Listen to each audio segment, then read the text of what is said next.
So why did you join DFI? I joined DFI to put the rainbow body on film. Simple as that. Not really though. Like, I mean, I've been thinking about. I've actually experienced that. It's just that now I want to find somebody that experiences what I experienced, and I'm the one behind the camera filming it. So, for those who don't know, what is the rainbow body? Well, depending on what religion you are, rainbow body is mainly a term used in Buddhism. Buddhism? Right? In Christianity, we call it the Christ body, Jesus Christ. Most Christians become Christians because they became that. Except Muslims call it Isra Miraj, Jews call it Keter, Hindus call it Kundalini. All of them are the same in one thing. It's that rainbow body.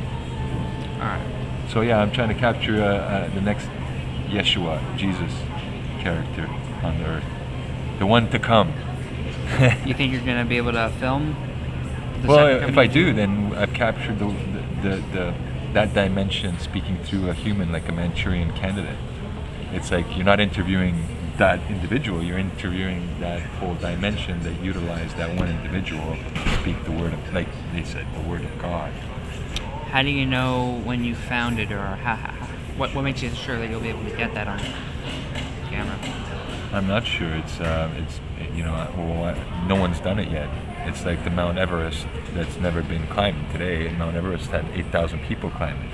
So I mean, we're talking about something that's more harder to do than Mount Everest.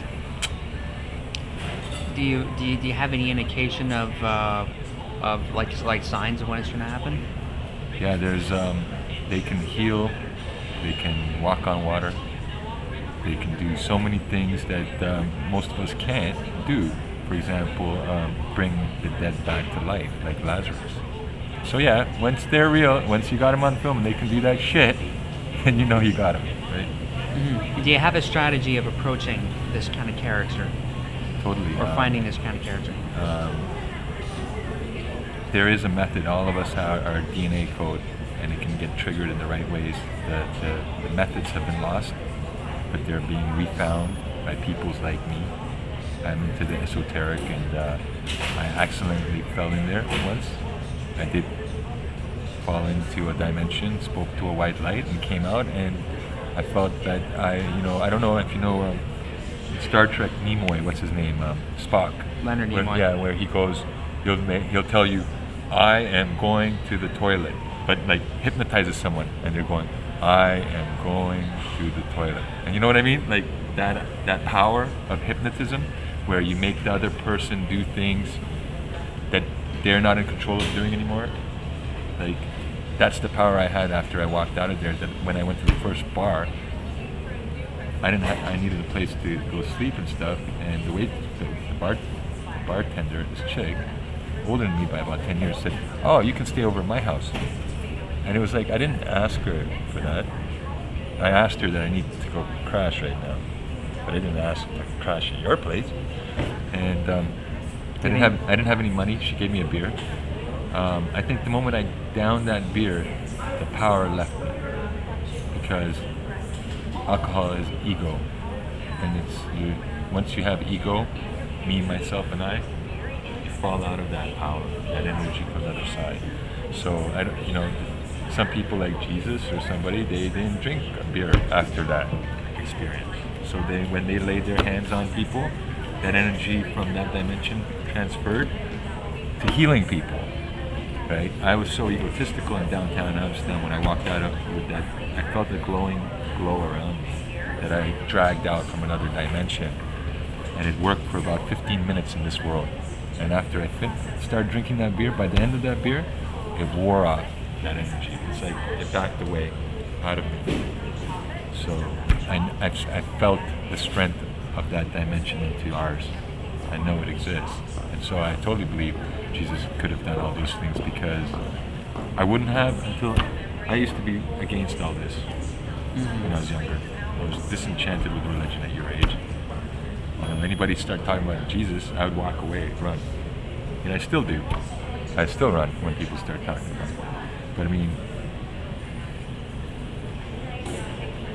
I don't think he was just another man, just like you or me, and he just got to see that dimension and realized his duty was to bring as many people into that dimension, to tell them the physical world isn't it. There's more to it than this world. We don't belong here? No, we came here from somewhere, so I mean, I believe that. I believe I chose my parents. I chose my parents. They didn't. No, they didn't choose me. It wasn't just a happening. You know, my parents didn't plan to have me. They called me a love child. All her family and my dad's family wanted an abortion, and my mom ran away and kept me. You know, against their will. You know, so I was lucky to be born, because most women in that state probably would have had an abortion. So, you know, I feel very lucky. What do you have here for food? Cookie crackers. Half eaten cracker. Cracker for the. Sure, you can have it. Thanks, buddy. Yeah, I don't know. It's something that I've been writing comics. I've been trying to play the sounds that did it. Now I'm going towards film because it's a good way of presenting a story, and I think. I don't know if it will be possible. Maybe I'll give up on film too and try and find another medium to bring out that. To express this, and this is something that you find is true? I don't want to make a religion out of it. I think I want to open source. I want it so open source that the next kid, you know, down the line that has this experience isn't shut into a fucking mental institute because they had such an experience, which is what most people end up. Do you have a way of proving this point? The what? Just what you're going after. You have proof that other people can do it. Well, find. Do I have proof? They're all dead. All the dead people that made religions all had that experience. Buddha, Al-Bab, Yeshua, Muhammad, they all had that experience. Muhammad had, and it's funny. It's they all use the same substances too. All of them. MDMA and marijuana, which is like in the Moses used cassia, cinnamon, myrrh, and cannabis. Jesus was baptized by John the Baptist that used the holy anointing oil on him. 3 Jewish tribes were around Muhammad in 621 AD for him to have done it too. The first mosque was built around cinnamon trees. Like, why would you build a mosque in a cinnamon forest? Because that's one of the substances you need to go to that dimension. So the Muslims are on board too. I mean, when they opened Tutankhamun's grave, thank God that there was one intact pharaoh, because in that pharaoh's tomb were all the ingredients in alabaster jars. But nobody talks about what's in the alabaster jars. They just called it perfumery. No, man, get with the program. It's these 4 plants: cassia, cinnamon, myrrh, cannabis. And I happened to accidentally, in 1998, July 18th, overdose on some MDMA and smoke a lot of pot and go see a light. Talk to it, ask it, is there a heaven? Is there a Satan? He told me there's no such thing. Why would there be an absolute evil to an absolute good? That's like a man-made creation that we think yin and yang is everywhere. No, love doesn't have an equal. And it shattered all my fundamental beliefs of heaven and hell. I heard They put it this way: all bad things happen for a greater good. That's what it said to me. When I came out of it, I thought it was human technology. I thought it was alien technology. But then I came down to, hey, it's my brothers and sisters in the universe. It's not even a god. It's just fifth-dimensional hominids that know how to communicate this way. And it's the proof that we're not alone in the universe. That there are others that tap in through their DNA like that, like Jesus did. He just was a little too early, and they made a religion out of it. You know, in this day and age, once we prove it scientifically, we are not going to make a religion out of it. Well, science will become a religion out of it, I guess. But I mean, it will prove that we're not alone in the universe, and shuttling ourselves in tin cans out there is retarded. That we have it already built in our DNA to go beyond the stars. And that we haven't really. And so that rainbow body part is also about proving that we're not alone in the universe, and that it's not God, that white light. That it's just like a soul kitchen, you know, where everybody gets to, you know, everybody in the household meets in one big room called the kitchen of the house. And so that's what it is really when we go out there. And that's why there were many gods before all these monotheistic religions. They were on the right track. Every time they went into that other dimensions, they were meeting Apollo or Zeus or Kronos or some god, right? It wasn't always Yahweh or God. It was also, I mean, we've made a lot of gods for no reason. They're just our fifth dimensional hominid brothers and sisters. So so in conclusion, what do you say about your your project, the ambition? In the end, you hope to get. Probably never happened. Probably I'll be chasing this for the rest of my life. I mean, not that I have much life left. Maybe another 20, 30 years at the speed I'm going. Maybe less at the speed I'm going. But yeah, something. You see, they're pretty organized in Amsterdam. These kids that are doing it right now, where it occurred for me, they know that they're doing this.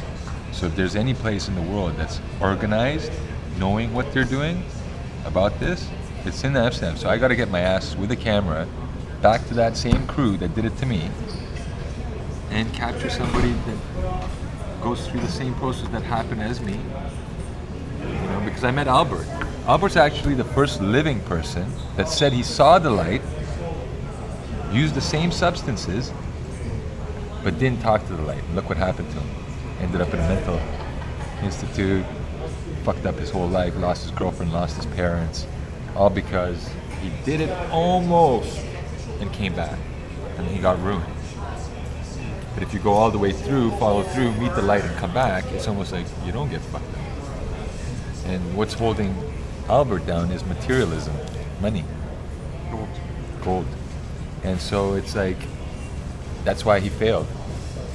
I let go of the whole world and got to the light. And I actually, there's a cherubim, or it's in Hinduism called Airavata, and they guard the gates to heaven. They don't allow any souls in. You know, you might be a dirty soul. You might, by being a dirty soul entering there, you might infect the whole. That's why there is a gatekeepers to the heaven. I understand that, or that place. It's called Shvarga in Hinduism. And every religion has a different name for heaven, but it's still the same place, even if it has a different name. Our DNA is no different between a Hindu and a Muslim and a Christian and a Jew. It's the same DNA. That code's gonna fucking react the same way every time, you know.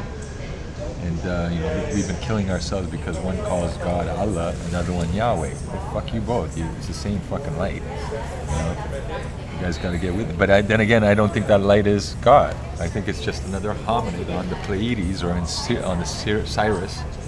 You know, and they just happen to, you know, like, you know, Morse code where you do light, like on a ship, and you just, you know, do a certain Morse code with light. I think they do that with star systems. They'll be at a star system like Sirius, and they know the technology how to ride the light with energy. So when the light arrives here, we're like receivers, and we get that information. I mean, how did we build the pyramid? Basically on that premise that some people knew how to get into that dimension. They're very organized with sound and substance, because those are the only technologies hominids had, was music and drugs and their bodies, and that was it, and nothing more. And we have that today. It's just that we're very material today compared to those days. It was easy for Jesus to let go of this dimension. It was easy for Muhammad to leave this dimension. Today, it's not so easy to leave this dimension because you still got your iPhone in your pocket. That's property. So you might just be worried about your Facebook account. So how are you going to let go of this dimension when you're thinking about Facebook account? You got to let go of everything. Everything. And I guess I was lucky enough. I was lucky enough to let go of everything. Thank you.